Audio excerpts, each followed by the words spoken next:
because I'm a little further from it and you keep disconnecting. Nah, it's all good. Hey, ladies and gentlemen, welcome to another episode of I.O.W Sports. Hey, it's Taco Tuesday. Your man Randy Weber is in the building. Juan Kamara is in the building. Hey, we got a lot to talk about. We'll talk about, some of the headlines going on in the NBA. Obviously, we'll recap NFL. The Giants gave my brother a late birthday gift. We'll definitely talk about that.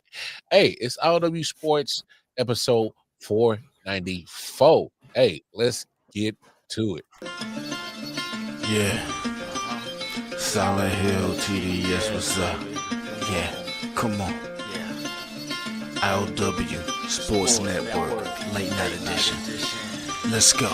Come on. We about to raise the bar. Wild card mark. Everybody grab a seat, cause you know we about to spark. Late night sports talk. Modelo Le Cigar. Man, you don't wanna start.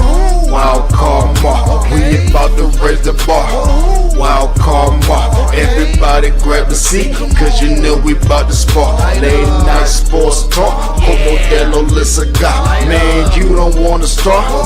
Wild card mark. Hey. L Boogie with the hot flame, ashtray full of top names, little tree for your membrane. This the 9-hour time frame. I just snatched up a 6-pack, got my hands on a lid pack, whipping up a little batch of snacks. Yeah, man, I think I'm all set. Late night, can't sleep, go ahead and just tap in. Better grab you a cold one, and we about to get some laps in. Wild card on the microphone, he'll hit you with a couple flurries. Y'all need to just strap in for some entertainment sports commentary. We about to raise the bar. Wild card mark. Everybody grab a seat, cause you know we about to spark. Late night sports talk. Modelo Le Cigar. Man, you don't wanna start. Wild card mark. We about to raise the bar. Wild card mark. Yes, sir. Yes, sir. Yes, sir. Hey, welcome back. Welcome back. Yes. It's I.O.W Sports Show. It's Taco Tuesday. It's Randy Weber. This is Wild Kamara in the building, episode 494. Hey, man, y'all saw the intro of the show. We got some stuff to talk about. All right. But before we get off into our NFL tangent, because, hey, once we get to talking NFL, we don't know how long this show going to last. So we'll kind of put that on the back burner for right now. But before we get on to our sports, man, hey, how you doing, bro? I hope everything's good, man. How you doing? Happy belated birthday. That's what we need to start for first off, and happy belated birthday. I know you got a little special gift later in the birthday day for you. Yes, I did. Yes, I did. And this proves that my birthday. Hold up. Yeah. That's what you call it? Okay. Shout out to Silver 6877. Hey, shout out to you for the early predictions. I will say this: if Eagles lose that game on Friday, if Caleb Williams beats that team, I'm a gloat like crazy, bro. Because I done called that shit. That was my hottest take of my predictions. Hey, bro, you think all hell has been breaking loose on that offense and how they've been struggling, and that defense is being Super Bowl caliber, getting wasted by a trash offense, and they lose to Caleb Williams? Hey, bro, I'm telling you right now. Them Philly fans is gonna call every radio station. The hell you get beat by a fucking nail polisher? Bombs. Trust me. All right, hold up. I'm a believe me, I will shit on the Eagles. Believe me, I will be getting all up in that. I just want to first state that this does prove that my birthday has magical powers. I'm just saying, bro. last year, the day after my birthday, I woke up to Daniel Jones being cut and Kendrick dropping GNX in the same day. Yesterday, I was waiting. My birthday was on Friday. I was like, when's Shane Bowen getting fired? When's it happening? They gave him one more game and then it was it. And that was out. So that's birthday sorcery right there. I'm just letting, for those who haven't seen our content on Tuesdays with me and myself, and of course, Randy. Randy's been calling for Shane's head since preseason. It's just preseason. He ain't even let bro get out of training camp and say, "Hey man, I'm telling you right now, bro, short lease." Short leash, and he more Hey, than used the cachet that he had, whatever cachet he had. Ellie 14567. Hi, how you doing? Thank you. But look, I want to start here because obviously it's been a minute since we got together. You know, and then hey, obviously, so is it me? Obviously, I'm the Lakers fan here. Mhm. This is probably the only time that I've enjoyed seeing a LeBron in a Lakers uniform. It's been hard. I'm not trying to be a hater. Obviously, you know me. I'm not a fan of LeBron. But I don't know if JJ Redick figured it out or it was LeBron that figured it out, but he's actually letting Luka be number one. Yeah. Actually shocking, and it's kind of really been fucking me up mentally, but I like the way it looks. And granted, Austin Reeves, I don't know what's been going on with him. He must have got fell into some good coochie or something, but he's been playing a lot better this year than he's ever did. I mean, obviously the performances he's been putting out this year, I'd never seen that. I had on my bingo card. But am I crazy to really think that this might actually work? I mean, no, I don't think it's crazy. I think it made sense that if LeBron was going to, like I've said before, if LeBron was going to accept Luka getting traded to the team, because we know how much power he has in those decisions, it had to imply that he was okay with being a second option. You're not taking the highest usage player in the NBA if you are not okay with being a second option. And that makes sense. He's tired. Like his knees ain't what they was. You know, he's tired. You know, maybe he doesn't want to be crazy ball dominant all the time anymore. Oh. And Ayton, there's been a lot of questions on if he can be a good center for y'all. He's been pretty good. I'm worried about that other boy, not Austin Reeves. Yeah, I can't remember his name. It's hard to pronounce. He's been good too. I'm not even gonna how to pronounce it. yeah. The other white boy. No, I mean it's not a bad squad. I don't know if they're necessarily gonna, do anything. We'll see. LaRavia. We'll see what happens, but a very, very promising start. Yeah. I was just kind of taken back. I'm like, well, obviously, I wanted to see how it's going to look like after integrating LeBron, obviously. And for them to not make sure that, hey, yeah, we know who you are by name and what you've done statistically. We know who you are, but we got a good thing going right now since you've been, nursing your injuries. So, let's we can't make it about you. We'll fold you in.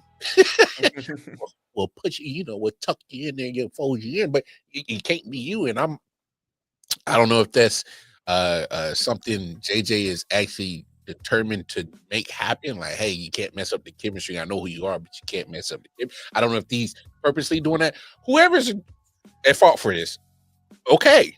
I've been needing this since he came. I've been needing this.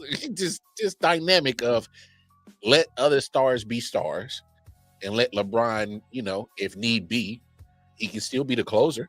I have no problem with that. Yeah. And that's the thing. If you have Luka and LeBron, who are two of the best people at taking over a game in the NBA, and if you have a bunch of other guys that can support them really well, that's it. As long as you don't Luka and like LeBron is like the one that everyone's concerned with being the one like, nah, this is the me show. Luka can also be like that. So if both of them can keep their egos cool, then you got something. And I think they can, because I think ultimately LeBron knows he's going to be retiring soon. I think he wants to leave on a high note. Yeah. Obviously he would love a championship. I'm not sure that that's happening, but no, that's not happening. Yeah, but like his championship days are done. Yeah, but he wants to leave on a high note, and he wants to leave with a a good Lakers year. He doesn't want an embarrassing year where they don't make the playoffs to be his last year. I don't know if he even knows when his last year is going to be, but I think I don't think he finished like a uniform. yeah, I don't know who would take a 40-plus-year-old man. Charlotte will take him in a heartbeat. Are they able to pay him? Do they? Washington would take him in a heartbeat. They get feels like a motherfucker. Okay, they would take him. Would LeBron go there to finish his Hall of Fame career? I don't think he would. I think he would want to go to a contending team or like a star team, and any team that would be willing to give a bunch of young assets to get a guy for his last year. It would be insane. So I think he has to finish in a Lakers uniform. I don't think he has a choice in the matter. But I think that if he manages to do something, I mean, maybe the Cavaliers would do it as like a finish home. Yeah, like maybe as like a full circle. Yeah, wrap it up where it happened. Shut up, B. Yeah, but for a team that's contending in the East right now, it wouldn't make sense for them to do that. But they might, just because tickets. Nah. No, I just thought that was interesting what I've been seeing over the last about week and a half when it comes to NBA. Obviously, we'll get to your Knicks in a second because I'm pretty sure you got some thoughts on how they're doing right now. But what is one of the teams that it may have kind of caught you off guard? I'm like, they're slightly better than what I thought they were. There's actually a bunch of them. I didn't expect a good amount of the teams to be better than to be as good as they've been. Pistons, I really didn't expect that. I thought they were going to be good. I didn't expect them to be on a crazy win streak. I didn't expect the Bulls to do anything, but it seems like they're starting to come back down to earth.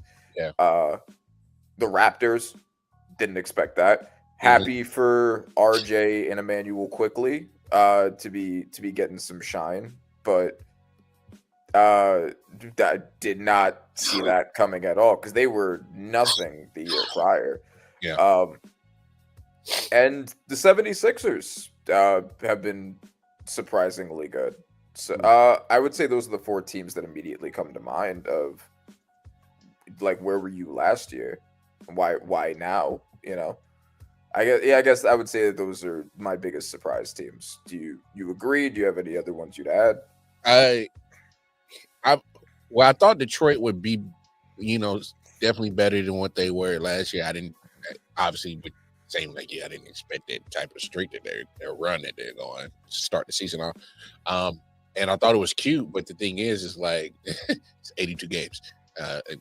Like, how long can you maintain that type of level of performance across 82 games?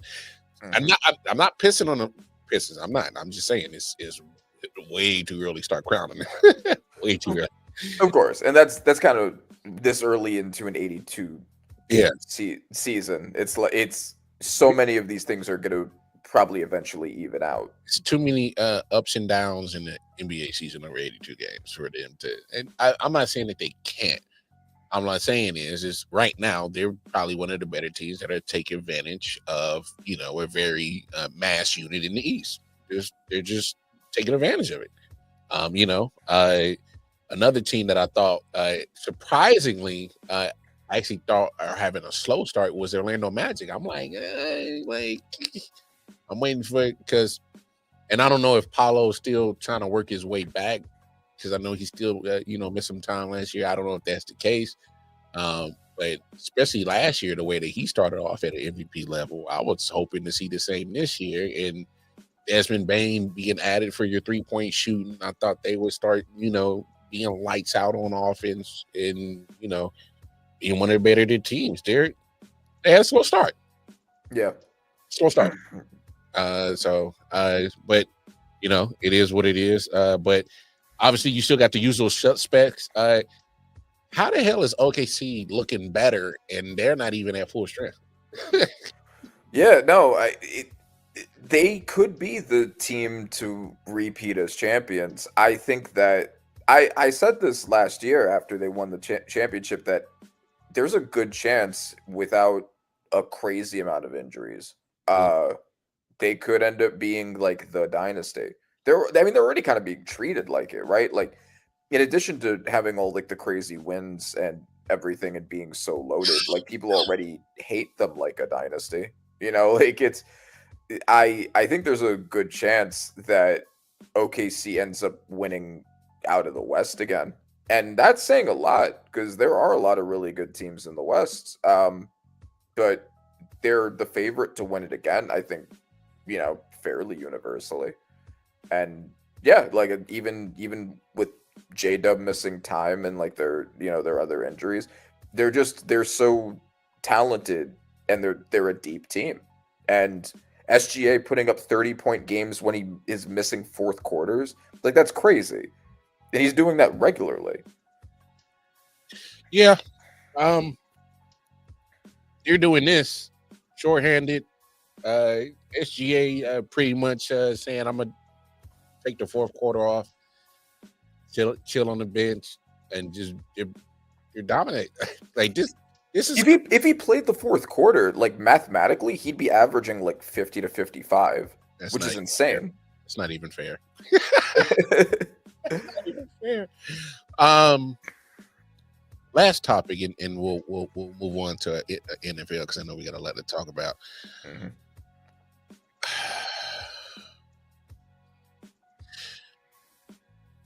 What are the Memphis Grizzlies doing with John Moran? What are we doing?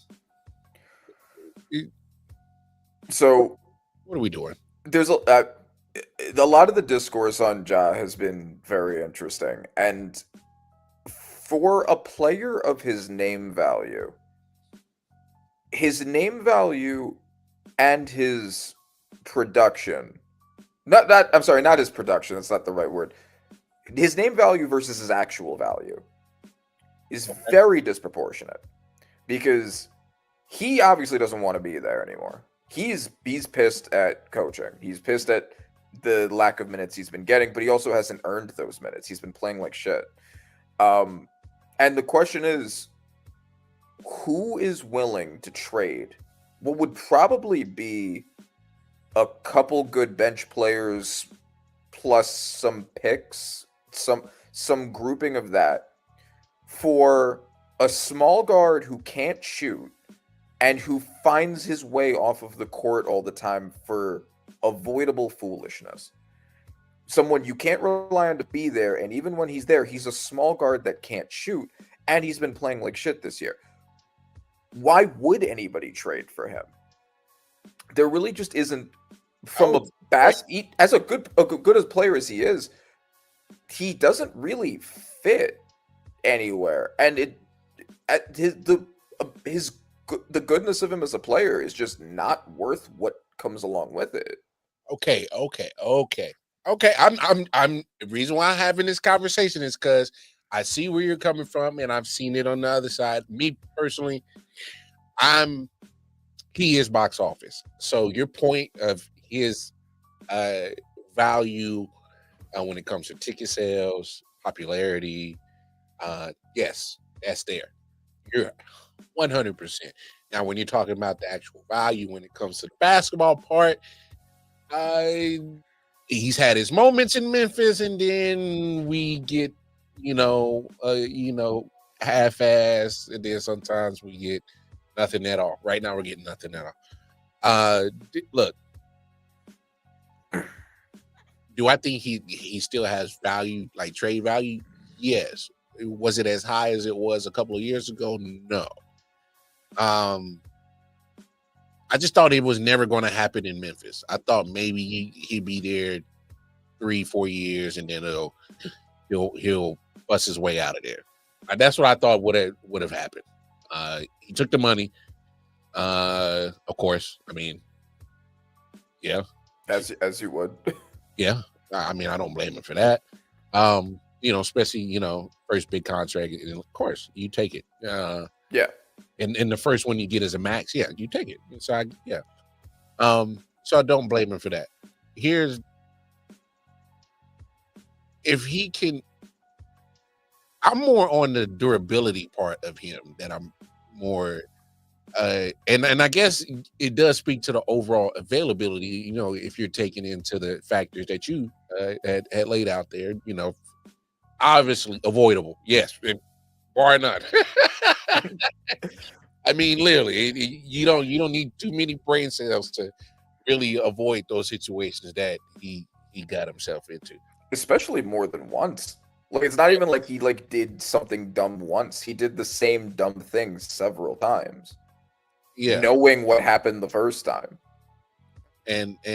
well, and And I don't even think that what he did was that big a deal. I think that it was overblown. But if you know that's what's going to happen, don't keep doing it.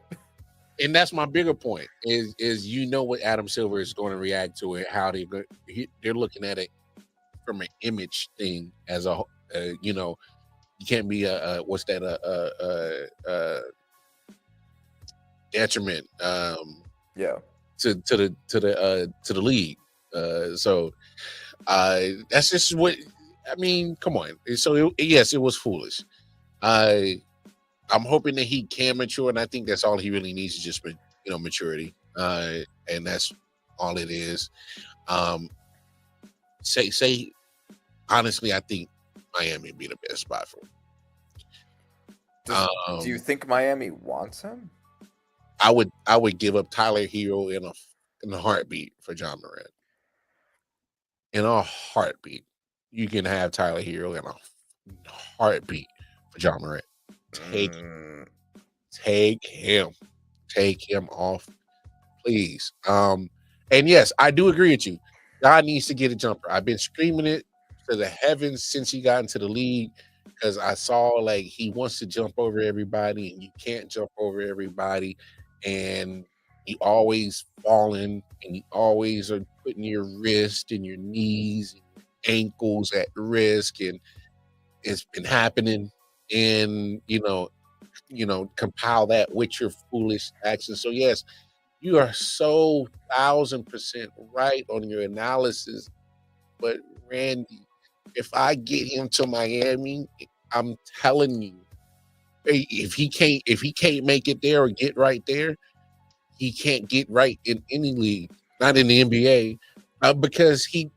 I get why you're saying that because of Spoelstra. You're just like Spoelstra's going to whip him into shape. I understand all of that. You get the best out of him.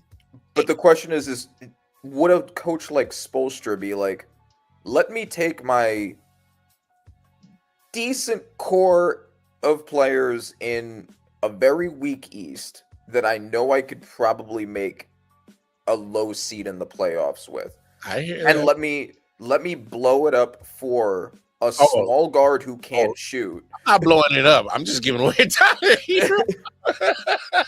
That's maybe like a 1-for-1 trade, maybe. I don't know. I actually have only been watching. I only saw a couple of Heat games when they played the Knicks. Obviously, what are Tyler Hero's stats this year? I know. I'm just never been a fan of Tyler Hero. I've just never been, and I guess that's the hater in me. Okay, I'll take it. I'll eat it. Whatever. But I just never been. He's scoring. Tyler. What is it about? Right. Okay. 24 points per game on 66% efficiency. That's not pretty nice. That's pretty. He has not made a 3-point this entire year, but he's still pretty good. Great shooter though. Yeah, no, he's not a bad shooter. I don't know why those 3-point numbers are what they are. Yeah, I mean, like the year before he was at 37% from three. The year before that he was at almost 40, and this year he hasn't shot a single 3-pointer. That's weird. But I don't know. I don't agree. I don't think I would take Ja for Hero. At least Hero's going to be there, right? Like Hero will be there. He'll be able to produce. He can space. Like, and that's one of the biggest issues with the Grizzlies right now. They got rid of their by far best shooter. Their spacing is also horrible right now. You're going to take your best shooter and give them to Memphis and take their non-shooting small guard who's going to foolishness his way off of the court. Hey, man, I'm telling you, I don't know. There's certain changes of scenery can probably bring the best out of an individual that we know that was there, and it gets capped. But Mhm. some of it's to his own detriment. Some he can't control because of the injuries. But it. I just always felt for him if he gets to mid range, he can extend not only his career, but he would be damn near talked like it. And at some point, I know he was getting some buzz, is talked about as one of the best players in the league, and rightfully so. Because, in I'm just saying, if he gets to mid range, why couldn't he not be talked about like Shea? Why could he not? He's not the defender that Shea is. That's He's fair. That's fair. not the playmaker. That's fair. Shea can Shea can shoot from the mid range and from three. I hear that, but Luke is going to get MVP votes, but he's not going to be your best defender. So and trust me, I hear what you're saying because I value defense, and so I do love an absolute dog at 2A. Love it. But in this league, if you sell the tickets, sell the jerseys, score a lot, sprinkle some assist in there, little rebound, cop a steal or two. You the man. I mean, he would sell tickets in Miami if it's entirely a will he sell tickets decision. I agree with that. I don't know how useful he is as a basketball player right now, and I don't think that's like a ceiling. I think that's just right at this moment. I think that could a coach like Spoelstra take him, make him do his chores and eat his vegetables, and and make him practice his jumper until his hands bleed, and eventually get him there. Sure, that could happen. Absolutely. That's a lot to hope happens, and to trade away right now what's your best offensive player to get him. And I don't hate your argument. I'm just again, and I might be on my Buck Nasty tip tonight. I've just never been a fan of Tyler Hero. Okay. I mean, I get it. I don't think that he's a star. I think he's a good player, but I don't think he's a star. I just thought he was an overrated role player, and just to talk around him and always like, oh man, he's and I'm like, are we just sitting here just acting like Jimmy Butler's a scrub? Like, and then he moves on, and then I'm like, are we forgetting? Like, I mean, Bam ain't the greatest, but Bam ain't no scrub. Like, what do we? Oh no, yeah, for sure. I think Bam is the best overall player on the team right now. Yeah. Hero did elevate and hold his own after Butler left to get them further than they should have gotten, though, right? Like, Bam's the better overall player, but Hero is their best offensive player specifically. And that's fair. I don't know. I think that Hero is a good player. I do think they should find a way to add a star to that team, because I do think they're lacking a star. Yeah. At least an offensive star. And that's odd. We've always seen some type of star quality, or because I think Jimmy at that point in time in his career in Miami was a star. Jimmy's a star for sure. But let's get to the gusto, man. I made you wait long enough. Give me the analysis of your Knicks over the first 16 games that they played in the season. So a lot of things are noticeably different, and since getting Mike Brown, we've been using the bench much more, and I think that that's a really good thing. Landry fucking Shamet has been lighting shit up, and that was just untapped potential by Thibodeau. He didn't even look at the man. He didn't want to ever put a ball in that man's hand. He was like, "Your job is to sit there and get me Gatorade." There was a very good player. Toronto. Yeah, there was a very good player sitting right there, and that's crazy to me. That's absolutely nuts, bro. The difference in points coming off of the bench is it's been like more than tripled, I think. The points coming off of the bench between Tibbs and Mike Brown, and I love that, especially considering the injuries we've had. Right, like we lose Brunson for some time, we lose OG for some time, and I love that we have people who can step up, who are actually being used, who are actually getting time on the court, because that's the whole point of having them. Yeah. Like, that's why they're there. And why won't you use them, Tibbs? And so I love that Mike Brown's been doing that. I think that's been a huge step up in that regard. Mikal Bridges, shout out to him, having an all-defensive season, averaging 2 steals. The only player in the NBA that's averaging 2 steals and over a block a game. And he's doing that as a skinny forward. Actually, no, he's playing the 2 right now. He's doing that as in the depth chart, a shooting guard. That's pretty crazy. So, I love that from him. I think he's been good.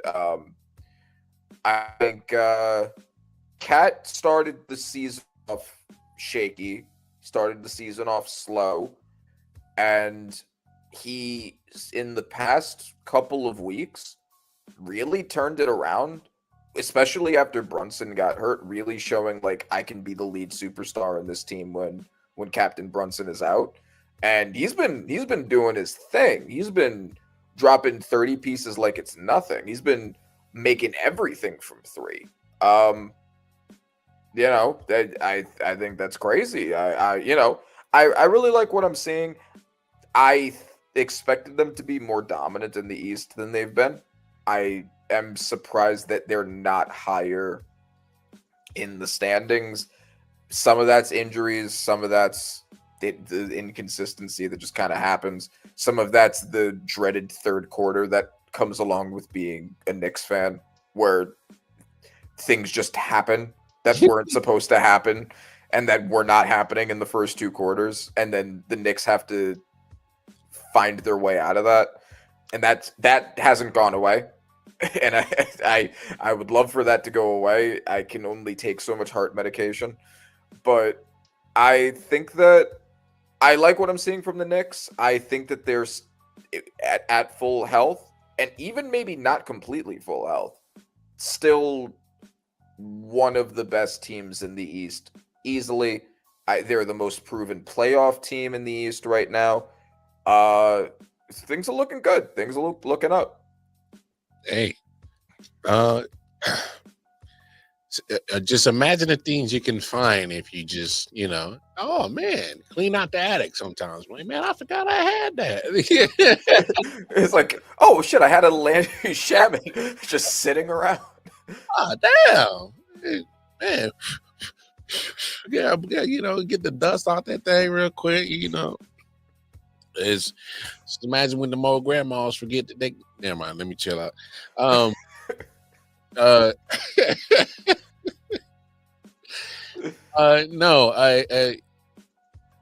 We'll see how the NBA season goes. For both our teams, solid start for the Lakers. Not so bad start for the Knicks. Despite losing a very important key component to what it can either be the success or failure of their team. So, anybody else that's kind of sticking out to you that's like, they might do something, they might not. Yeah. Another team that I'm kind of surprised by. I'm gonna say kind of surprised by, because they have a guy on the team that, he's that guy. The Bucks, I expected to be worse. Everyone kind of expected them to be worse because of how little help Giannis has. But Giannis is having a damn near MVP caliber season carrying that team and also making them better. Like the way that he's made with his playmaking has made the players around him better. Ryan Rollins, who I discovered because he was torching my Knicks, and I was like, who is this? Who's the guy? Who the fuck is you, bro? And, like, What is this? yeah, whose man's is this? It was Giannis's man's. The way that he's been making the players around him better, like, you know, I really think that, especially in such a depleted East, if they did something, that would be one of the greatest single individual player accomplishments. Even if they went to the Eastern Conference Finals, I'm not betting on them to do it. But if Giannis were to bring that team to the Eastern Conference Finals, that would be one of the greatest individual seasons of any basketball player ever. Basically just doing that shit on his own. And that's crazy. The carry job he would have to do for that. Yeah, I mean, like, think about it. If we think about matchups in the East, you know, who's the team that's going to absolutely blow them out, even with full mega Giannis?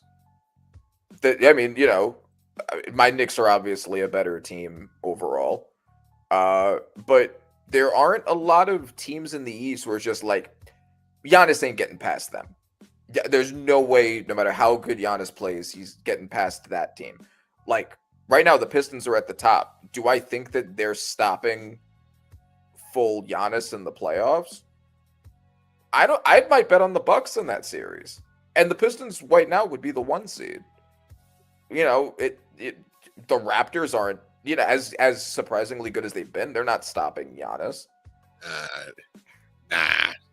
Yeah, right. Like, if we just went down like the NBA Eastern Conference right now, the Bulls, they're not doing that. You know, the Heat. Oh, yeah, the Heat, they're not doing that. Cavaliers might at full strength. At full strength. Wait, Yeah. when's the last time you seen a full string Cavaliers team? You tell me that. No, that's true.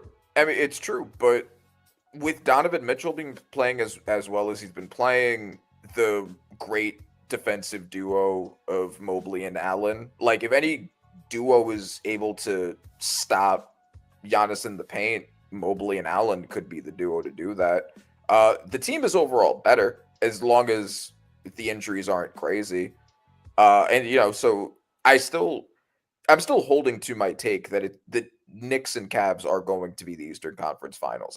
I've not moved away from that, but those are the only two teams that I strongly think, despite the Bucks being a 10-loss team right now, with a losing record, if they make their way into the playoffs, the only teams that would be willing to bet would be able to stop Giannis would be the Knicks and the Cavs. So, yeah, very surprising. I think they could do something.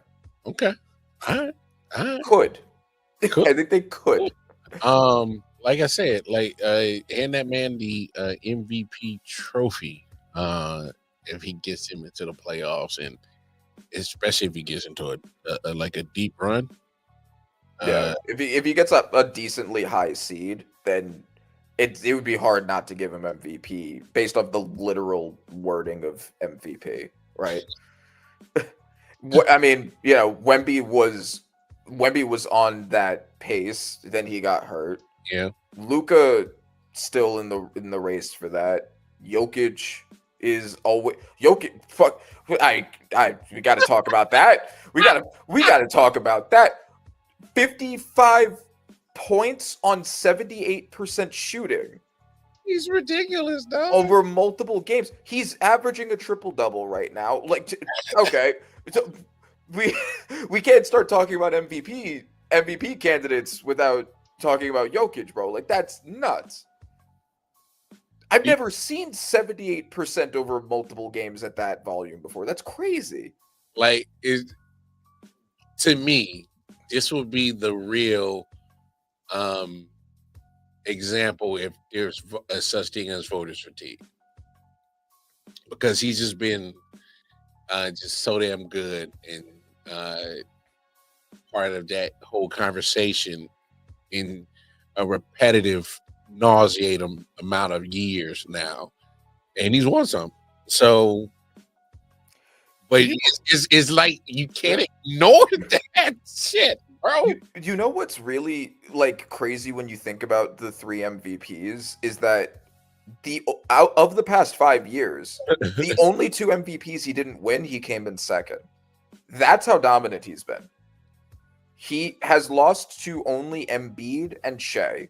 Embiid was that whole Kendrick Perkins situation at the very last minute, and then Shea had to, Shea had to do everything that he did last year as the scoring leader and the best point differential ever and the 1 seed.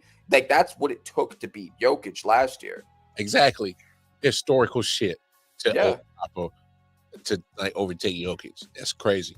Like put that in perspective, and that's what I'm saying. Like, because I remember me and you having this conversation a few weeks ago.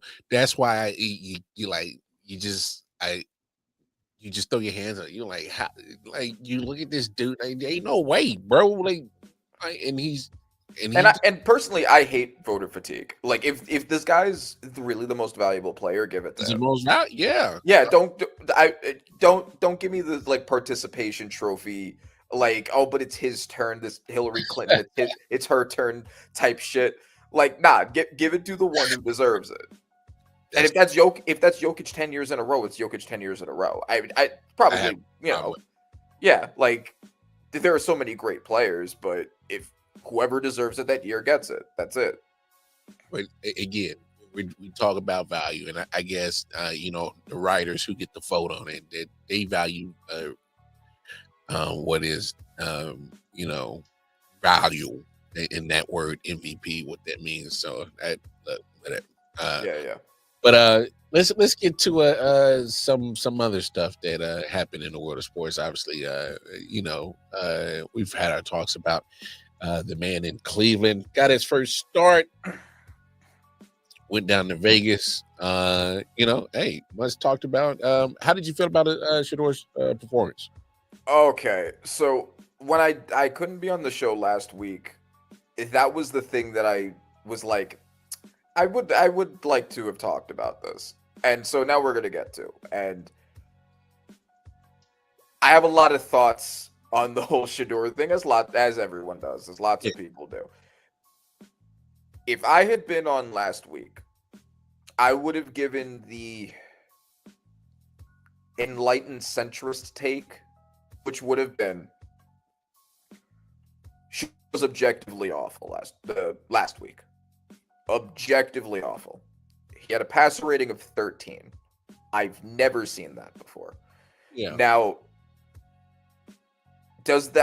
there were lots of people who wanted him to fail, who still want him to fail, and who jumped on that and is like, that's who Shador is, period. We've seen enough. Goofy ass. Yeah, exactly. Which is goofy, which is ridiculous. Now, there have also been a lot of people at that time were like, it's not fair. He was screwed. He was sabotaged. The team was working against him because he wasn't getting first team reps. Now, I think that's the straw man of that argument. Some people were genuinely making that argument, and I don't think it's a very good one, because it is not abnormal for, if you have a rookie quarterback who is going to become the starter, or who already is the starter, and you need to give him as many reps as possible, especially if he's a project like Gabriel was, to give him all the first team reps he can get. That's the bad version of the argument. The good version of the argument is, we knew that he shouldn't have been. And we knew that from the beginning. It was obvious to everybody. Only the Browns valued him in the third round. Nope. Yes. It was very obvious from the beginning that Shador was the better prospect. Nobody genuinely believes that, for football reasons, Gabriel was a better prospect than Shador. We know what and everyone defers just like, well, he's a 5th round pick, but we know that he shouldn't have been. We know that at worst he should have been QB3. Now, Jackson Dart has been the best quarterback of any of the rookies, and I'm not saying that as a homer. He has been, but you could argue that the order was already kind of skewed because people weren't looking at Jackson Dart as a 1st round pick until like a few weeks before the draft, maybe a month, mostly out of desperation. It was a race between Ward and Shedeur as a 2-man race up until like a month before the draft. Yeah. So you can argue they also underdrafted Dart. That Dart should have in a redraft, Dart would be QB1. But and also Ward, which is also not entirely his fault, but he has also not been good this year. I was worried about his mental getting drained and being in a losing ass, facility with all that losing mojo in there, and I'm like, it's gonna start messing with his mental. He'll start making mistakes, and he's been making some goofy mistakes too. So he's been making some goofy mistakes. He doesn't have a lot of help, but he has also individually not been good. But if you're looking at them as prospects, he's still scrapping though. Yeah, but if you're looking at them as prospects, it was very obvious that Shedeur was at worst the 3rd best prospect of all of the quarterbacks. He should have been getting 1st team reps this whole time because he should have been drafted before Dillon Gabriel. That's the good version of the argument, and that's obviously correct. Well, here's another part. I get it. Most backups are going to get little to no reps with the 1st team. But here's my thing. You're one play away from losing your starter. And let's also be honest about this situation, man. It hold precedent. You held precedent because there were murmurs and reporters that leaked this out that he was getting 1st team reps when they still had Flacco on the roster. But they knew that he was going to replace Flacco. So that does make some sense. Yes, I think it would have been better if they had really treated this like a competition instead of just handing it to Gabriel. And that would have avoided a lot of this. If they want to do that. Like, okay, they've made the mistake of drafting Gabriel first. That being said, they have them both now. Had they made it a real competition between the two of them, I don't think there's a world where Shedeur would have lost that competition. And if Shedeur had won that competition, and we both know he would have, then he would have been getting 1st team reps, and then maybe last week wouldn't have happened. Let me ask you this though, real quick. It just popped into my head. What happens if Cleveland goes on a roll? Because we already know that the defense is good, all right, and one of the best in the league. And Shedeur adds something to the offense. They get going. What if he ends up saving Kevin Stefanski's job? He might. And that's the irony in that shit right there. He might. And I think that's very ironic because Stefanski, I mean, up until recently, up until now, has clearly not liked Shedeur as the starter of the team. He can't beat the allegations after that post speech. Right. Yeah, no. The way he looked in the draft, although, there were videos of them after Quinshon Judkins looking kind of similar or whatever, but like the fact that they took 2 quarterbacks, it was very clear that wasn't in the plan. And then the way that they've handled all of this, it has looked a lot like Stefanski did not want to give him the starting job. And I still don't believe, and I don't really believe that anybody genuinely believes that it's because he thought Dillon Gabriel was the better football player. I don't think that he thought that. I don't think that anybody thought that. I think it's very obvious why. And it's because of all the stuff that quote unquote comes with Shedeur. Now, Shedeur gets his first real start with any preparation at all. He gets a week of preparation, a lot less than Gabriel ever had. He looked good. He looked good. He's clearly the best quarterback the Browns have had this season in that start. Did he make mistakes? Yes. Yeah. He had that bad pick in coverage. He had some other missed throws, but he has 3 of the top 4 highest air yard completions of any Browns quarterback this season, and he's played a full game and like a quarter and a half. And that's because Flacco was leading the league in interceptions at one point, and like Dylan Gabriel couldn't throw the ball downfield.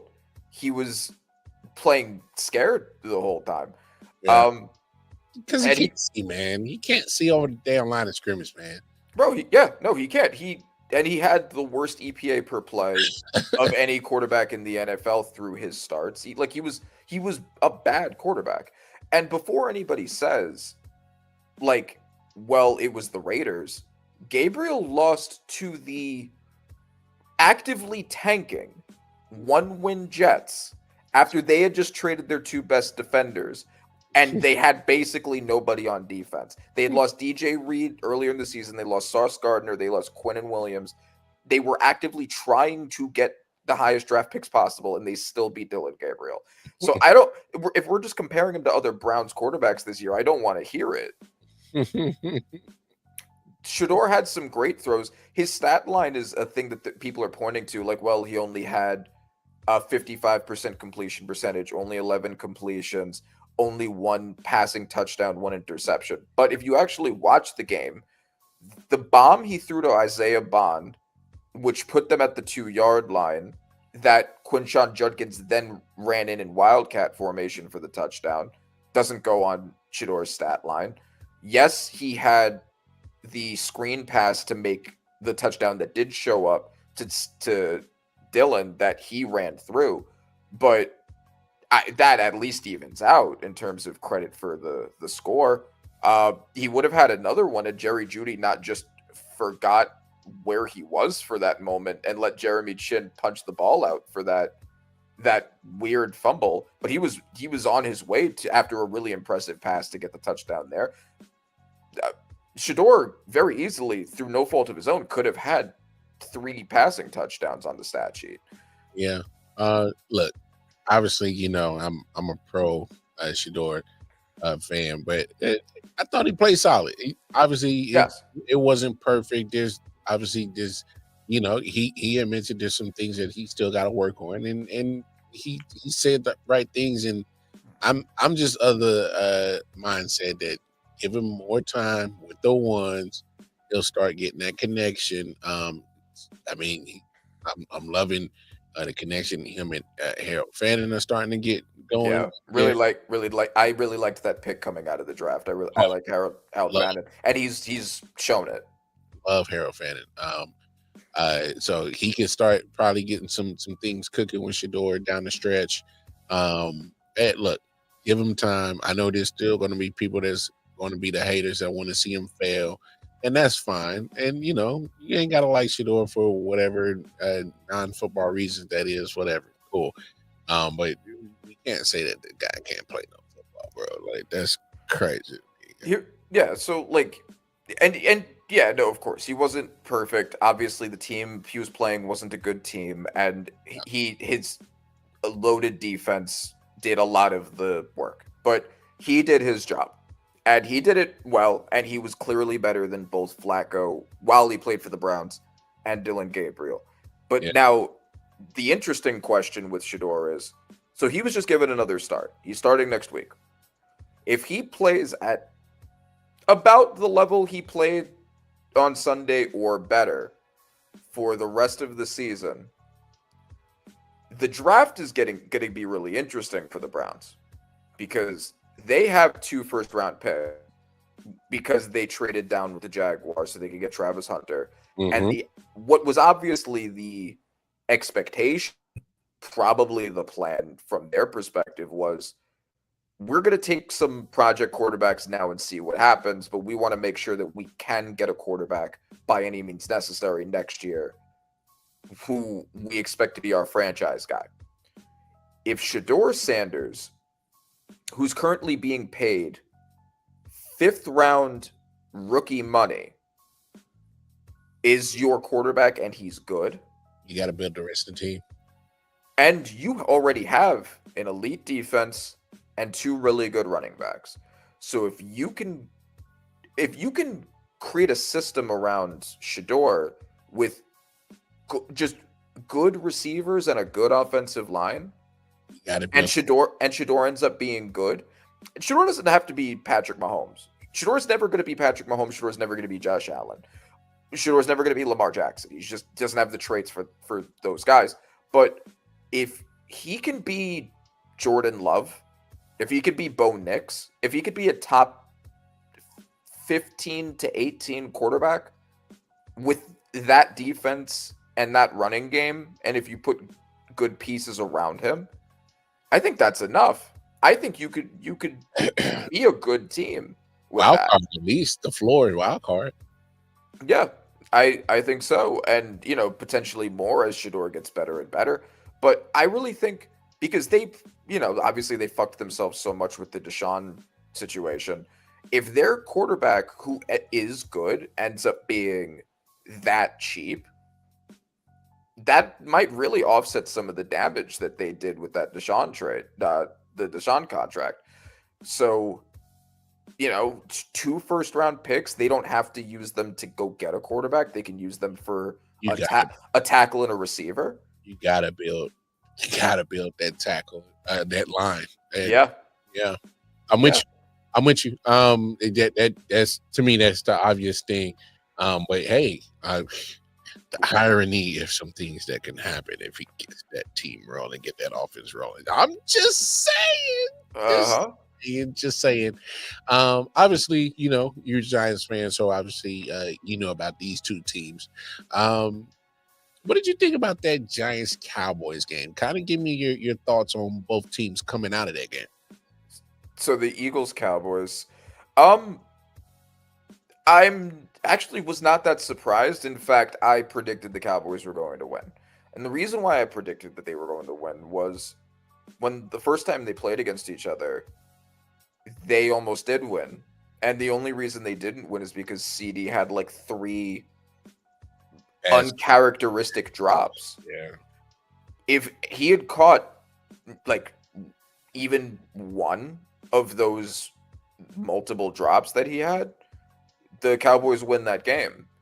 And now the Cowboys defense was putrid when they played that game. They've since added Quinnen Williams to it. Ezaraku has started to become one of the better rookie edge rushers. The defense now looks better, not good yet, but better. I mean that just made the difference. The Eagles are a very shaky team. The Cowboys were almost as good as them with a horrible defense. You take that and you make it just a slightly below average defense. CD doesn't have those crazy drops. That fills the gap.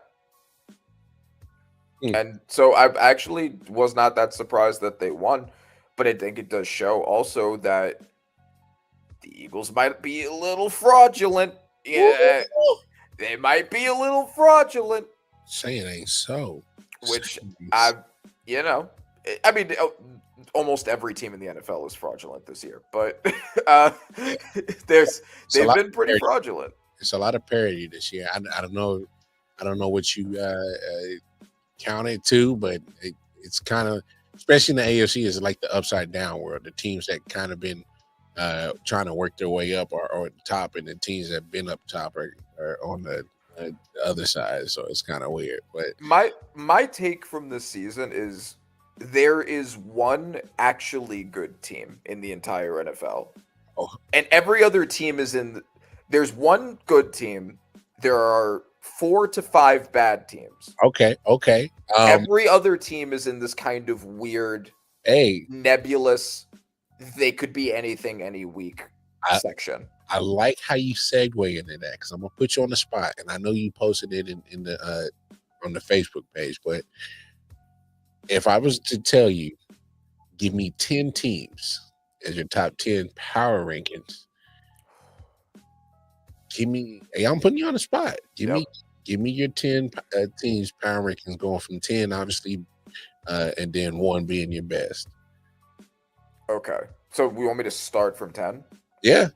Oh, okay. Oh, damn. If you want to start from 1, so if you want to start one being the best team and then go down, then by all means go. That's much easier. One is the Rams. Okay. They're the only actually good team in the NFL. I'm just making and now if you said somebody else besides them at number one, we're gonna have to have a conversation. I was gonna be like, well, Randy, you're gonna have to explain that to me. But okay, all right. So we don't have to have that discussion right there. All right, number two. Number two, I'm gonna. Oh my goodness. I'm gonna say the Seahawks. Really? And the reason why I'm saying the Seahawks is the defense is great. JSN is having one of the best seasons any wide receivers ever had. Sam Darnold has been kind of shoddy the past couple of weeks. So, but before that, he was playing incredibly. So you have two sides of the ball that are as good as those two sides of the ball. And I think you have a good team there. If Sam Darnold could just not melt down, I think you're good. So wait, before I'm okay. I know, and that's the issue, right? Like every team other than the Rams has that, but there's this problem. Like there's a team in New England that would like to have a conversation with you at their number two right now, Randy. And they also have one of those, but there's this, which is that they've played in a cupcake schedule. Oh, they've beaten. The only team they've beaten is the Bills, and Davis Mills just beat the Bills this past week. Atlanta beat the Bills. The Miami beat the Bills. Like beating the Bills doesn't necessarily mean anything right now. So I don't even know what to say about them. The Broncos are also a super high seed right now, and I don't really trust Bo Nix, but I would put the Broncos over the Patriots because the crazy defense and because they have beaten serious teams. Look, hey, this is why we had these. All right, so Seahawks at 2, number 3, the Bears. I'm going there. I am going there. What?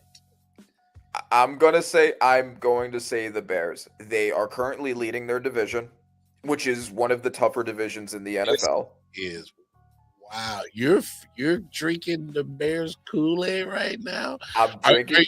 Wait, you're not even going to wait to see what Caleb does against the Eagles defense on Friday? You're not going to wait? Oh, well, I mean, I will move them down if he looks horrible against that defense, and you can also make the Bears also have that same criticism of like, well, who have they beaten though? And that's true. But they play in a much more competitive division than the Patriots do.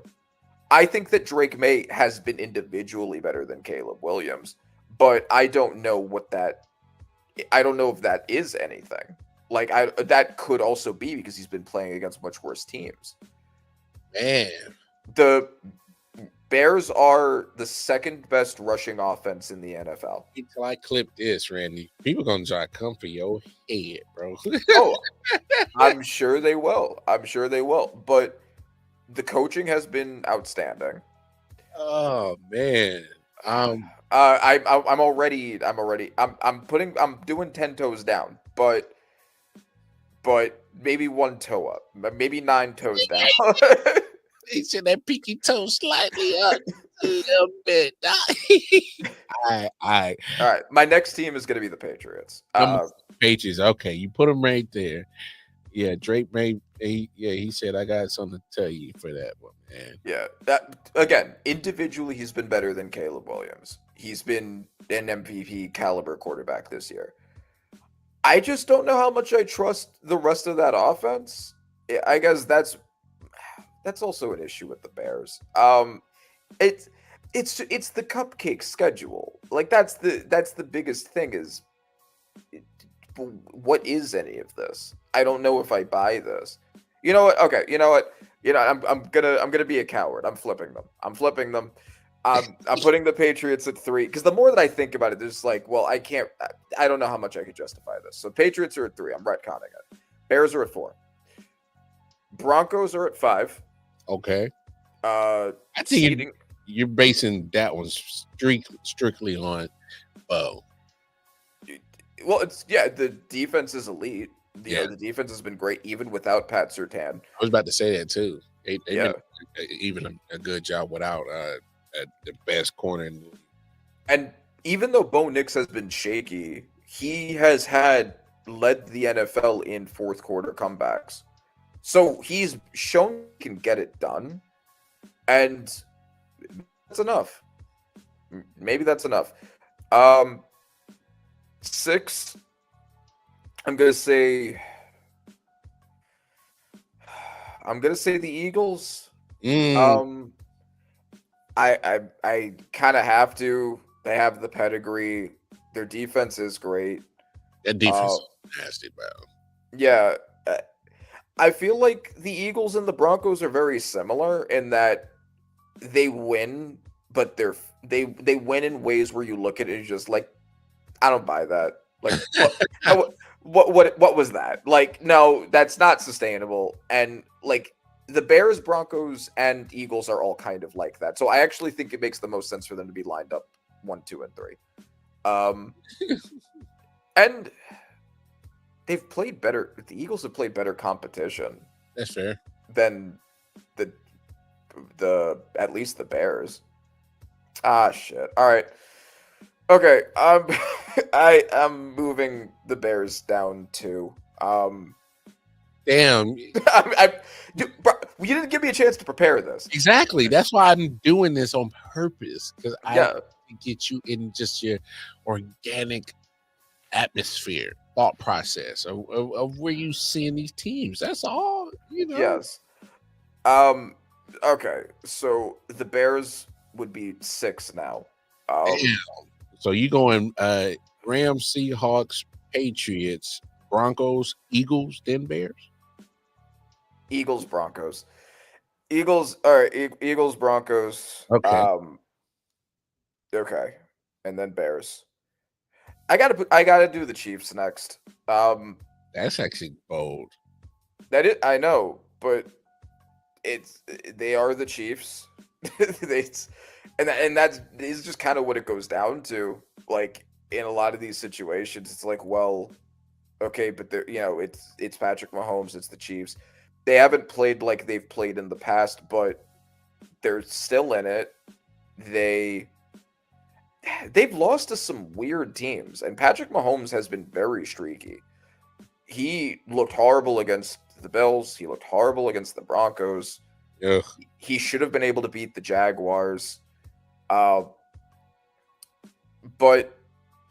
it is also the regular season. They feel a lot like like the Spurs would be a good example, where it's just like, or the Jimmy Butler Heat. I was about to say that's almost like Jimmy. He's like, I'm just gonna, mosey my way through the regular season until I turn the playoff Jimmy switch. So right, which is, it's not good strategy, because then you could, if you played like that the whole time, you could have a better seed. It's terrible strategy. It's bad on my heart, bro. It's terrible. Yes. I'm gonna say even the Chiefs have a worse record than the Bears do. Do I necessarily think they're worse than the Bears? No, but I think that the Bears have to be seated above them because they've won so much more. And Caleb has had that clutch gene. He has also had a bunch of fourth quarter comebacks. Okay. Number 8. I'm surprised there's a team you haven't said that the Chiefs just beat. I'm actually surprised by that. I'm gonna get to them. Oh Lord, because you got the whole state of Indiana asking about your Addy, dog. 8 is going to be the Ravens, and they are now leading their own division, which I think the reason why I'm gonna put the Ravens here is because they don't have the win-loss record to justify going higher. But there have been reasons for that. First, it was injuries on the defense and Lamar having to do a carry job. Now it's been Lamar getting injured, coming back, not playing as well, and the defense doing the carry job. Yeah. If you can just get them both to be good at the same time, they should win the Super Bowl. And that's kind of the weird thing about this is, if you asked me which grouping of teams that I trust more to get to and win the Super Bowl, whether I trust my 3 through 6 or my 7 through 10, I would say my 7 through 10. But they just don't have the wins to justify being higher. Fair. So, but I'm gonna say that the Ravens have shown that they can have a crazy good offense and a crazy good defense. It's just a matter of them having it at the same time. Number 9.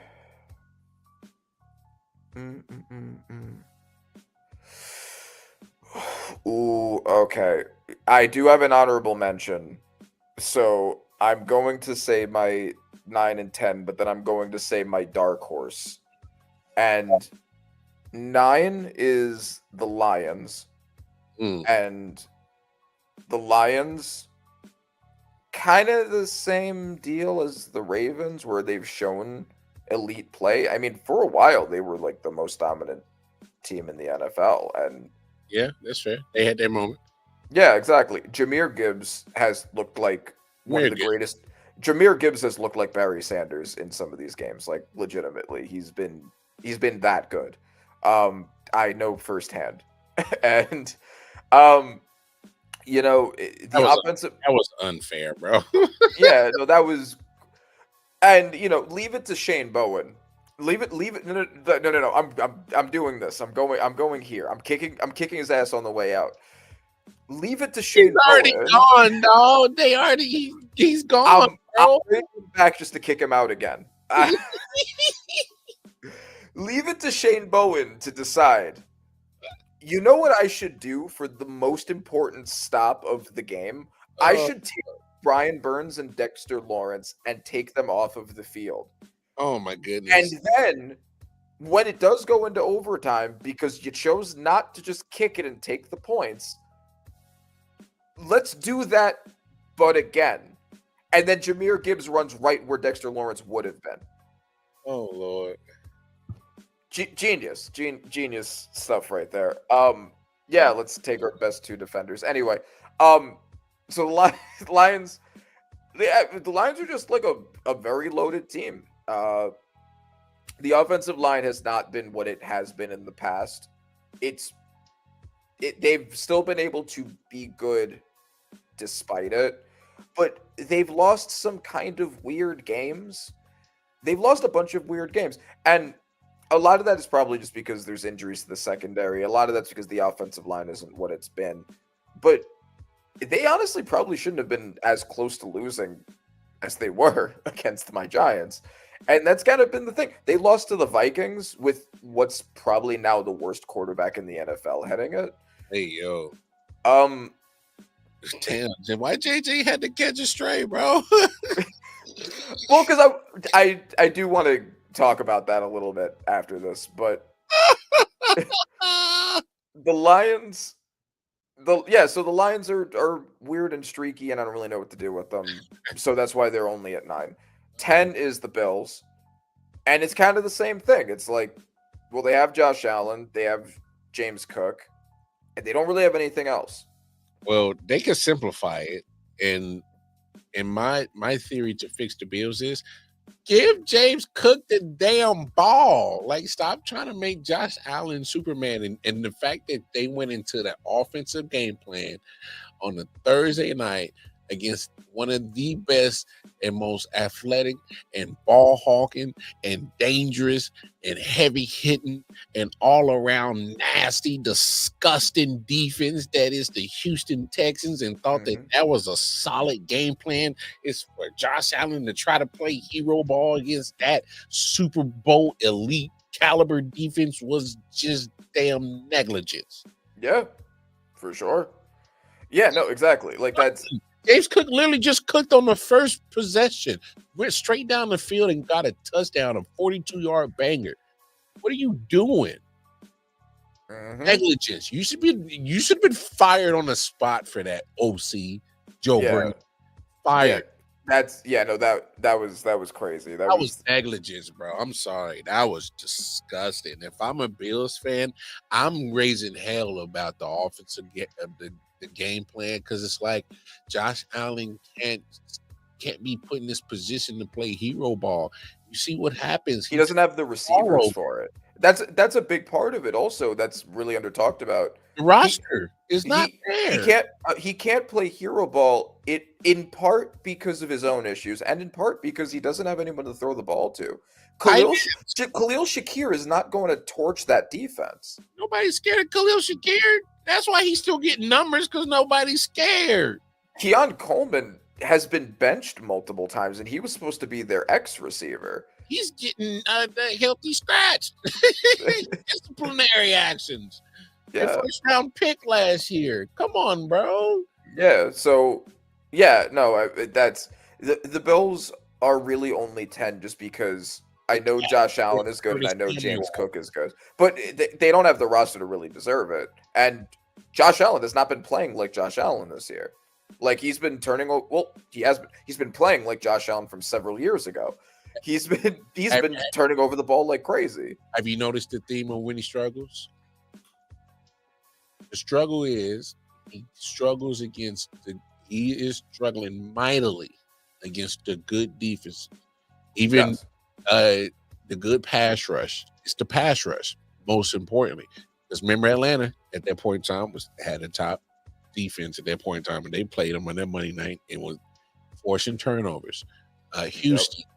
Look at the other games that they lost. It's the pass rush. You got to get after that big boy and force him into the turnover, because he's going to give you one. Yeah, and the pass defense too. Like if you can cover his guys well, and he has guys that are easy to cover. It's all small slots. You know, and I think that's another big part of it. Also, is his receivers, in addition to not being an elite group of receivers, because they're all slot guys. It's easy to mismatch them. Man, I've been screaming it to the hills. I said, man, you can't let him continue to play that hero ball and think you're going to win a damn Super Bowl. And also, because I've talked about this before, it is not all on the help. It's not. Josh Allen individually has also played nowhere near what you expect out of Josh Allen in a lot of these games. And I do think that we need to talk about that too. Because when Patrick Mahomes or when Lamar Jackson underperforms, it's them underperforming.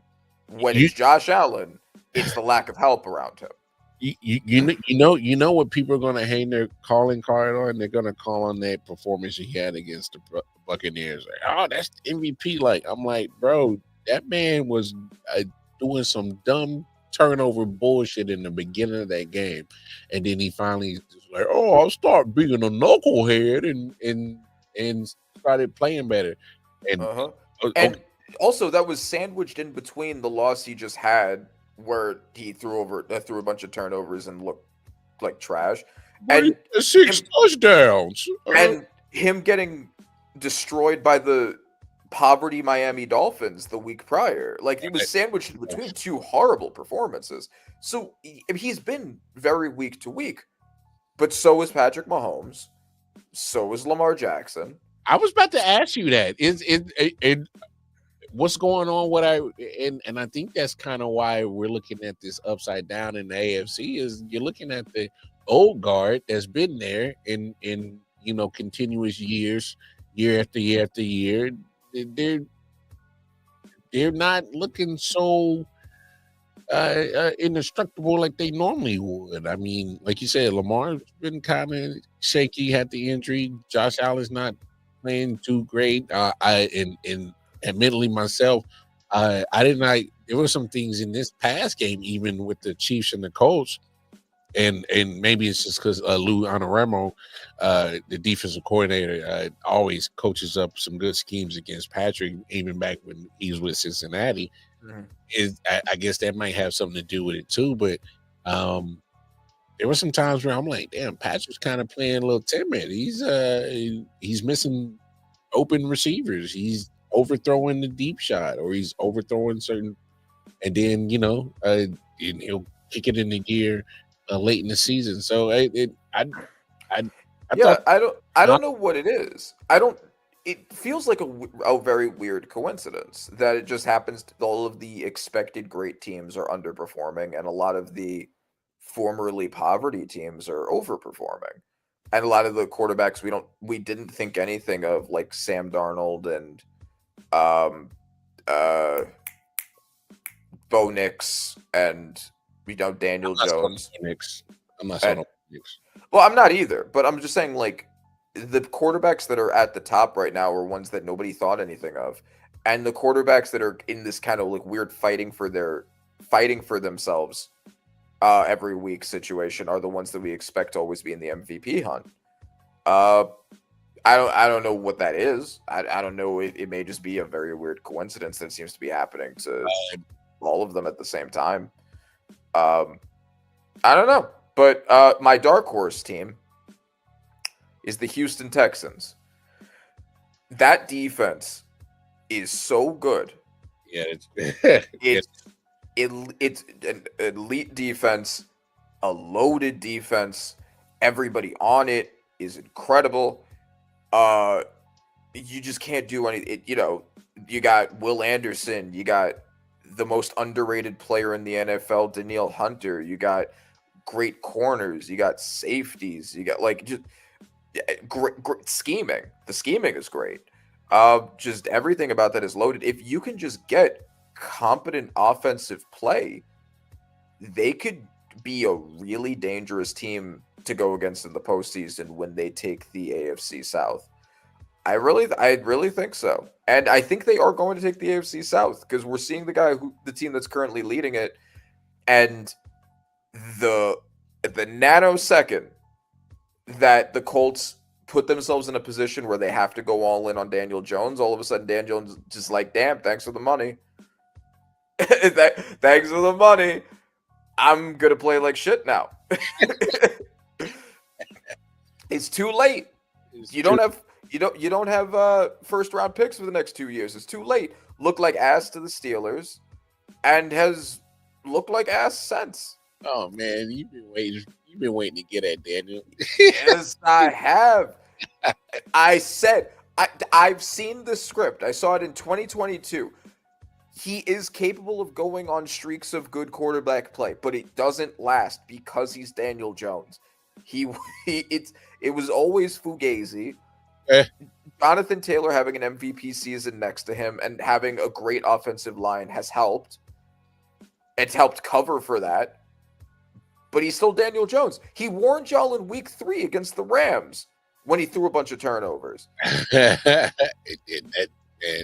Hold on to your firsts, everyone. Don't give up your firsts unless you're looking to get a quarterback. Don't give it up for a corner, even a great one. It's just not worth it. Don't do it. Obviously, we kind of mentioned it just a second ago, but we love talking about it. Quarterback play, man. Obviously, we talk about the big guns in the AFC kind of struggling this year. That's documented. But there's one quarterback that's still reminding y'all that, hey, man, I'm a bad monk. What is going on with Matthew freaking Stafford right now? This man is on one right now. Oh, yeah. And I think that he is pretty undoubtedly the MVP favorite this year. And he should be.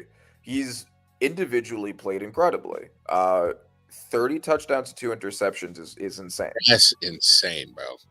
Yeah, that is insane. And there's also a little bit of the Lifetime Achievement Award bonus that he's going to get there too, never having gotten one, knowing that he's going to retire soon. He really does deserve it. He's been balling the fuck out. He's the quarterback of the only actually good team in the NFL. And yeah, I mean, there's just I don't know what else you say about it. He's been fucking awesome.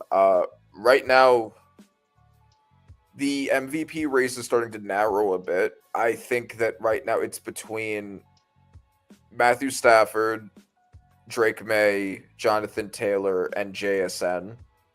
If JSN breaks the Megatron record, I think that he enters that conversation too. Even if he doesn't, on the pace that he's been on, I think that he should be in that conversation. If we're going to talk about Jonathan Taylor, and we should, being there, I don't see why JSN also shouldn't. He's been the best player on one of the best teams in the NFL. No. I think you would be foolish, and I couldn't take your NFL acumen with credibility if you didn't say JSN hasn't played at MVP level, because he has. Yeah. He's already, in 11 games, he already broke the Steve Largent receiving yard record for the Seahawks. In 11 games. Like, that's crazy. And considering that, like, Sam Darnold wasn't really, like, a proven elevator. Like, you could argue, and, like, we saw this with the Vikings receiving core with Sam Darnold last year. You could argue that JSN's been a huge part of elevating Sam Darnold rather than the other way around. Yeah, I mean, like, he's always open. It makes such an easy target to throw to. That's why he has the biggest percentage of yards for. Okay, well, I'm trying to figure out how to word this. Of any player to individually have a specific percentage of yards for their team's offense, he holds the biggest percentage of any receiver for their team for their yardage. So he has been the engine of their offense more than any other player, more than any other receiver by far. And yeah, I think those four are the four that you talk about when you talk about the MVP race right now. I'm totally fine with that too. I would have no arguments with that. With Drake May, Matthew, JSN, and Jonathan Taylor. And I'm not, look, when the Chiefs want to stop the run, they will. So I'm not going to take his performance this past Sunday against them. I mean, the one game where he doesn't look like a star. Yeah, it's like you know, Jonathan Taylor has been so you can't knock him for like the one game he doesn't look ridiculous. So any other game this year he's been having defenses scared of shit. So I'm not that past you. Now, so because I brought up the Vikings before, so I wanted to talk about this since we also talked about the Browns and their QB situation, and we brought up JJ McCarthy, and we're talking about quarterback play. Yeah, the draft for quarterbacks is going to be interesting. Who do you think are the teams that are going to end up looking for a quarterback in the draft? Because the quarterback situations for a lot of teams have been interesting. I still say the Dolphins, but I'm leaning not toward that because Stephen Ross loves Mike McDaniel and he loves Tua. He loves both of them. Okay. Despite the concussion situation, which is crazy. I still think you need a backup plan, but whatever. I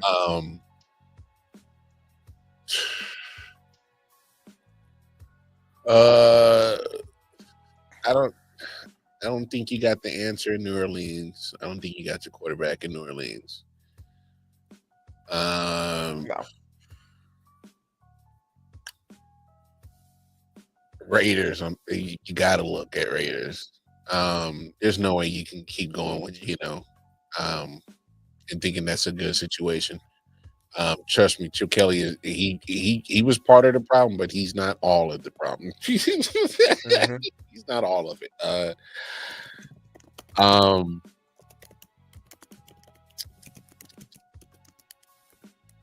Those two teams for sure. I would say the Jaguars, but they already contractually just stuck in purgatory with that contract with Trevor. They just gave him about a couple of years ago. So I can't say them, even though they should. Obviously, the Steelers still have to go look if this is Aaron Rodgers' last year or not. You still got to go look.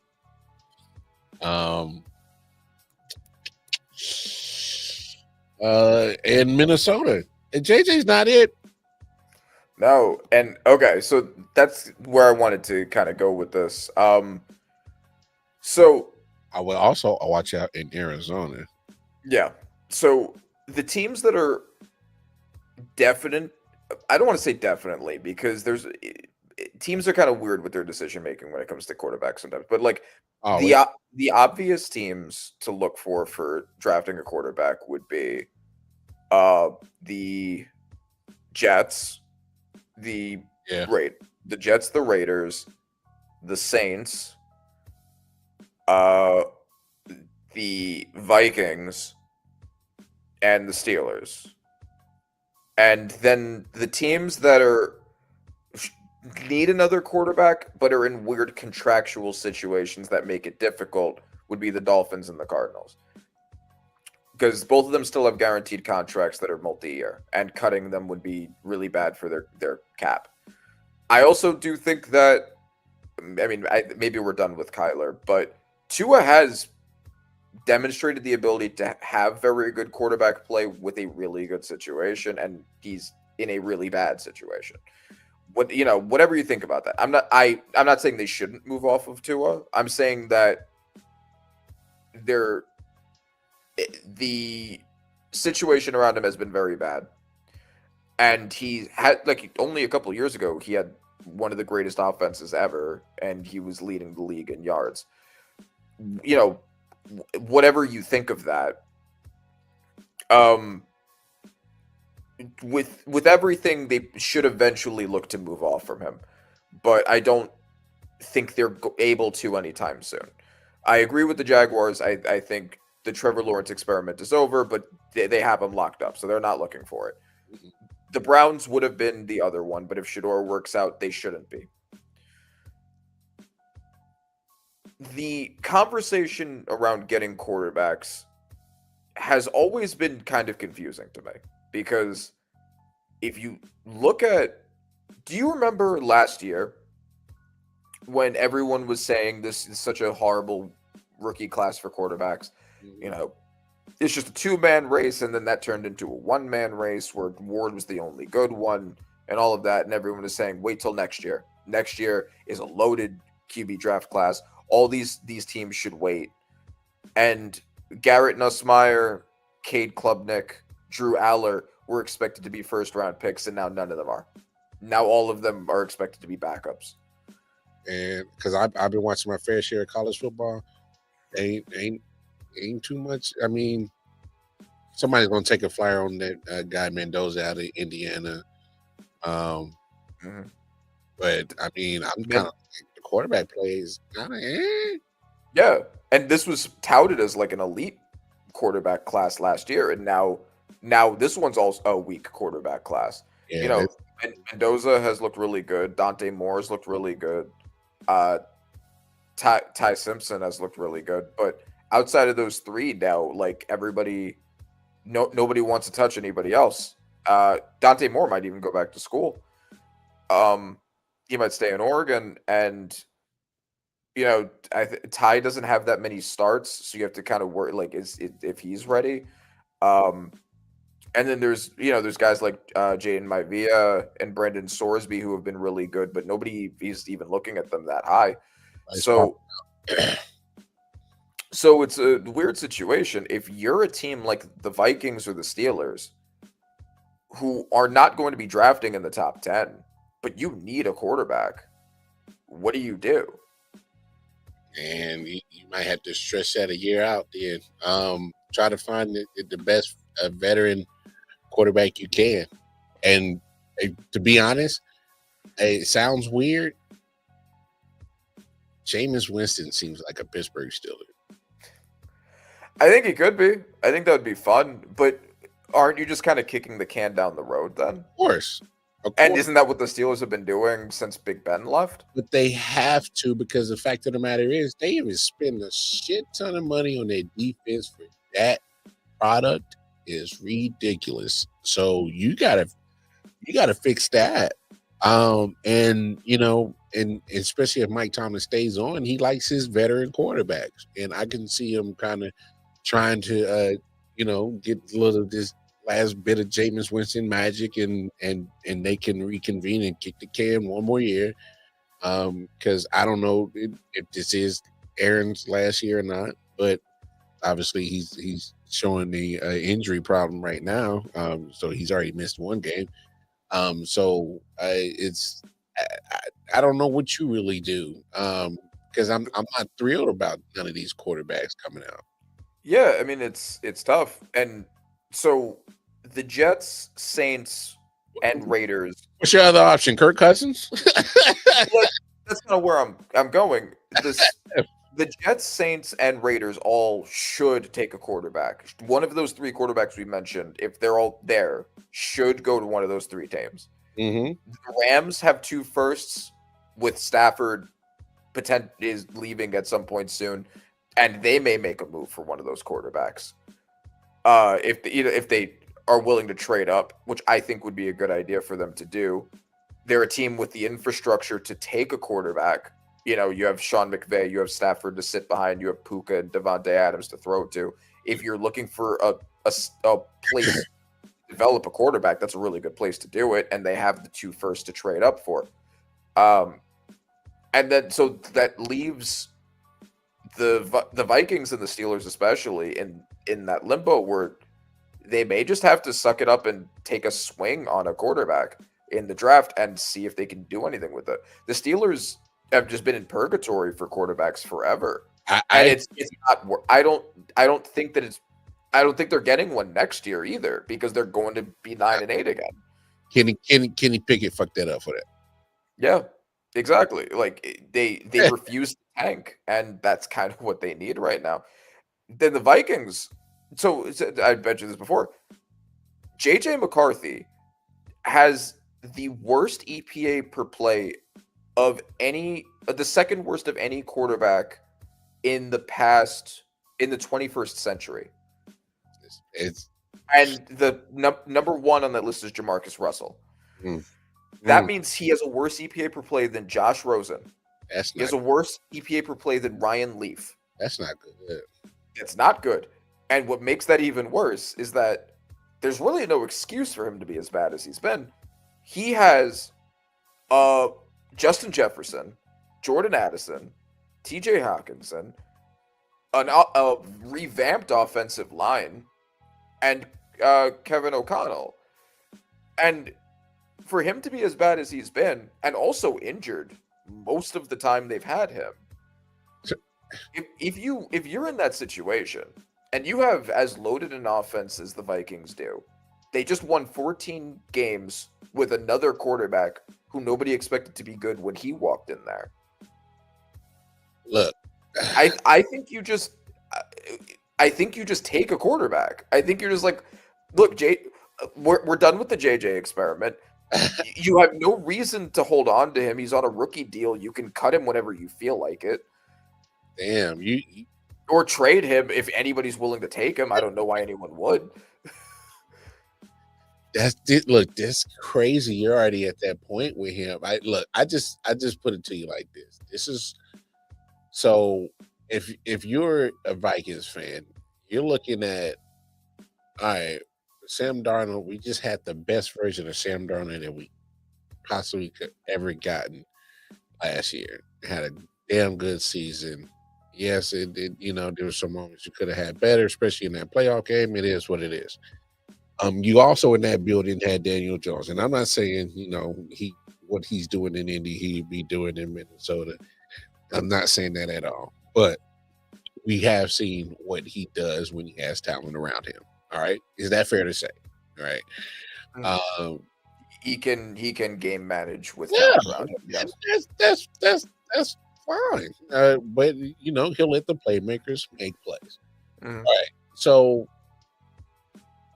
You gotta find a way to sell this JJ thing to your fan base, because you literally let those 2 guys walk out the building and you put your eggs on JJ, a guy that already missed his whole rookie season. got injured, missed some games in some time this year.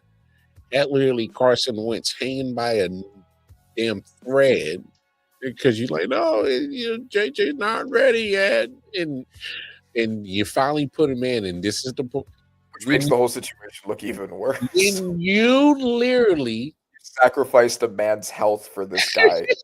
when you literally He sucked after anyway.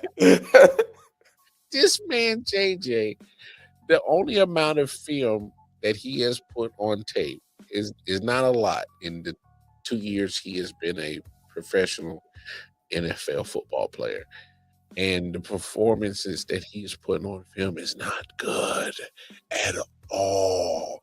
Yes, that fourth quarter in week 1 against Chicago, I was like, okay, I needed to see something because you played horrible for 3 quarters and then all of a sudden you turned into Billy Badass in the fourth. Ever since then, I don't know how they won that game against Detroit. I have no clue how they won that game. They've won basically despite him, which goes to the amount of talent on the team. I didn't even get into the defense. The Brian Flores led defense has had to carry this team, and they've done an okay job of it. Wearing down is because they're like they're. I mean, you can. They're not. I don't know if it's been a huge story or not, but you can just tell the frustration with Jettas after every possession where the ball is just it's either thrown way over his head or short or off target. You just got to put it in the vicinity of Jettas and he'll take it over from there. That's it. Yeah. And this is a guy that 2 years ago had 1,000-yard season in half of a season with Josh Dobbs throwing in the ball most of the time. he has produced with Kirk Cousins, Josh Dobbs, Sam Darnold, Nick Mullins. He has produced with anybody except JJ McCarthy. He's even produced it decently with JJ McCarthy. He produced with Carson Wentz, who wasn't playing well. I'm over here debating to trade this guy on my fantasy team. I got Jettas, and I'm just like, I can't do it because it's Jettas, but I'm like, the quarterback play is killing my man right now, bro. I'm just like, right. And that's what I'm saying, right? Like JJ McCarthy defenders might point to like, well, there's been like some injuries on the offensive line, whatever. And everybody got injuries. I ain't trying to hear that shit, bro.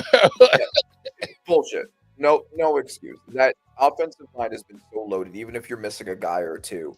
With that receiving core, that defensive support, that coaching, and most of that offensive line, you don't get to be worse than Ryan Leaf. You don't get to be worse than Josh Rosen in that situation. And that's what I'm getting to is Cam Ward has not been good, but Cam Ward is surrounded by nothing.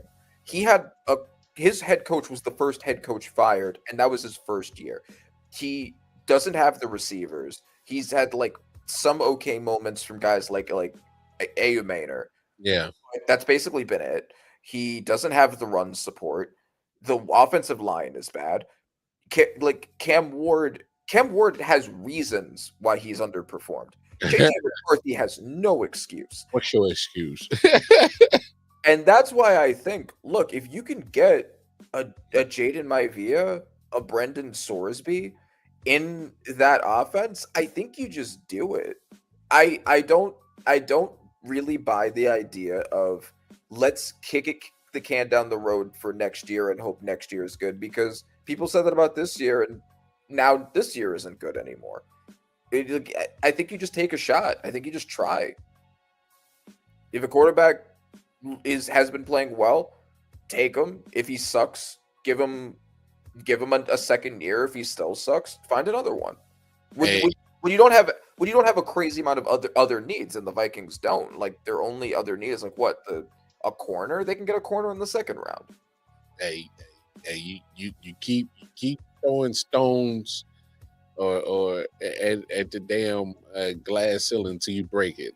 I don't know the right metaphor right now because I'm zooted as hell. But at the point that I'm trying to make is at the end of the day, if you know that you don't have the guy, you go get it. I mean, you just got to you have to find the answer at quarterback, but at the same time, the good GMs are the ones that in the mix. I'm trying to find it. I'm still make sure that I gotta build the actual true fundamentals of building a team. I gotta make sure I got my trenches right. I gotta make sure that I can whoever I got back there, I can protect them regardless.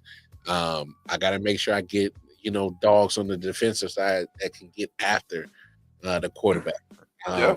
So they do have a pretty expensive team overall. They really need to make sure that the quarterback they keep is cheap. What do they do when JJ's rookie contract is over? They're not going to pay him. That'd be insane. They're going to need a quarterback anyway. Especially if he continues to play like this. Yeah, no. That's an easy decline on the option. Also, speaking of what to do at the quarterback position, I remember when we were talking about the draft originally, and you had proposed what has an idea that's seemingly aged very well. Shedeur Sanders to the 49ers, saying like it's not you as a way to avoid locking yourself in and paying Brock Purdy, getting another rookie quarterback in there. That take has aged very well. I mean, I only say that is because there were things about Brock Purdy that concerned me. One was durability things. Obviously, his got knocked out of the NFC Championship game. We saw how that played out, and literally the whole trajectory of how that game went. He's missed some times like in other years. Missed time this year. And yes, he had a good game 2 weeks ago, but this game last week, this game Monday night against and don't get me wrong, and I'm not poo-poo on the Panthers. Kudos to them who are trying to turn the direction of their franchise around and are playing actually solid football right now, especially on the defensive side. They showed up, and this man threw 3 interceptions in the first half, and I'm just looking at like, wait, hold up. Mac Jones, who they really originally wanted to draft over Trey Lance regardless, they really went up to go get Mac. Finally get him in the system. I'm just going to say it. Mac Jones been looking real fluid in this offense, a lot better than Brock. No, it's true. And we've seen reasons to believe that was going to happen because we've seen times, even in his Super Bowl making season, where 2 of his guys would go down and he would just forget how to play football until they came back. And like Brock Purdy played well with the guys that were there, but he never demonstrated the ability to carry a team. Right. And to be fair, Kyle Shanahan has never looked for quarterbacks to carry a team. He's looked for quarterbacks to game manage. System. Yes. Yeah. Mac Jones has done a better job of that this season than Brock Purdy, very significantly. And he would be so much cheaper than now Brock Purdy now is, had they just done that from the beginning. Cheap. Look, you'd have the money to build an offense back up around Mac Jones by not paying Brock Purdy and paying Mac Jones instead. I put it to you this way, Randy. All right. Why were you in a rush to pay him? You had contractually control over his rights. You didn't have to. What was wrong with one more prove it year? I would have what's wrong with that? What's wrong with making sure that Brock Purdy was going to be the guy to lead your franchise to continue this run of being an NFC contender? Because that's what the 49ers have been, but they've had some injuries and it's biting them. I don't know how the hell they've been getting along with this whole MacGyver act this year, but kudos to Kyle Shanahan. But at some point, the gig is going to be up. That division is not a slouch. There's 2 teams that's going to beat the shit out of them in that division. And we haven't even talked about the whole NFC. And if we talk about as a whole, if they somehow miraculously get to a Super Bowl, who the hell you think you're going to beat in the damn AFC? So I don't look, man. You got it for me. If I'm if I'm signing checks, if I was ever a GM, I need to make sure if I got questions, I need them checked checked off the checked off list that makes me feel comfortable giving you that big ass contract. And I just think that there was times where the guy was still, yeah, he plays well in Kyle Shanahan's system, but that motherfucker's still Mr. Irrelevant. And there's times where it's like, all right, CMC goes down for a couple of games. You don't look so sharp. Oh damn, Trent Williams, he's getting older, man. God, Trent Williams missing a game or two. They damn sure don't look the same. George Kittle goes out for extended minute times because that happens pretty often in the regular season type of situation. Damn, he don't look so damn sharp. There's times where, he's a product of his environment, good or bad, indifferent. And that's Brock Purdy. And to be fair, in this year, he has been significantly worse than he had ever been before, even when losing guys. Part of that could be the injuries wearing on him. But he's Mr. Irrelevant, Randy. No, I'm not. I get it. I get it. But also irrelevant, Randy. Damn it. The system of Kyle Shanahan just happens to be damn good, but damn it, you gave a bunch of money to motherfucking Mr. Irrelevant. I get it. But my point in saying that is even when he wasn't putting up the like MVP numbers that he did when all of his talent was around him, he was never this bad. He has been uniquely bad this season, even past the cracks that we saw when guys would go out.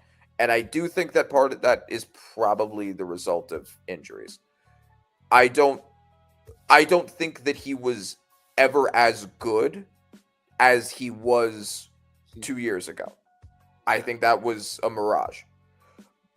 I don't know if he was necessarily always this bad either underneath the mirage. Yeah. But what I think the important thing is had they not paid Brock Purdy, they would have had Mac Jones right there. And they have to have that conversation now because I think they're going to want to keep Mac Jones. They wanted him anyway. What do you do with Brock Purdy?